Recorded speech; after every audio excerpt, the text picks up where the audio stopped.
पूजा खेडेकरचं non creamy layer certificate हे रद्द करण्यात आलंय। नाशिकच्या विभागीय आयुक्तांचा हा निर्णय आहे। गेल्या अनेक दिवसांपासून पूजा खेडेकर यांच्या नियुक्तीबाबत प्रश्नचिन्ह निर्माण होत होतं आणि आता या संदर्भात महत्त्वाची बातमी होतीये। नाशिकच्या विभागीय आयुक्तांनी हा मोठा निर्णय घेतलाय। पूजा खेडेकर हिचं नॉन क्रिमिलियर सर्टिफिकेट रद्द करण्यात आलंय।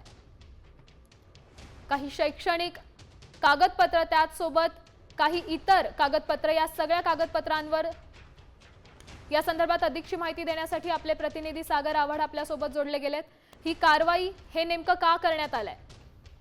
नक्की आपण जर पाहिलं तर पूजा खेडकरच्या अडचणी अजूनही संपलेल्या नाहीयेत। कारण की पूजा खेडकरला तात्पुरता कोर्टाने दिलासा दिला असला तरी विभागीय आयुक्तांनी तिचं नॉन क्रिमिलियर जे आहे ते रद्द केलेलं आहे आणि नाशिकचे विभागीय आयुक्त आहेत प्रवीण गेडाम यांनी ही सगळी कारवाई केलेली आहे। आपण जर पाहिलं तर नॉन क्रिमिलियर साठी महत्त्वाचे डॉक्युमेंट आहेत, त्यामध्ये काही डॉक्युमेंट हे चुकीचे असल्याचं निष्पन्न झालेलं आहे आणि त्या आधारे तिचं नॉन क्रिमिलियर जे आहे ते रद्द करण्याची कारवाई प्रवीण गेडामांनी केली आहे। नक्कीच धन्यवाद दिलेल्या या सविस्तर अपडेटसाठी।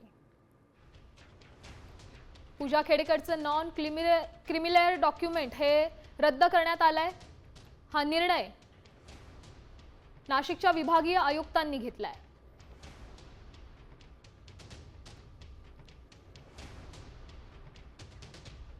आता isakal.com आहे देशातील नंबर 1 ची मराठी न्यूज वेबसाईट। प्रत्येक अपडेटसाठी isakal.com ला नक्की भेट द्या।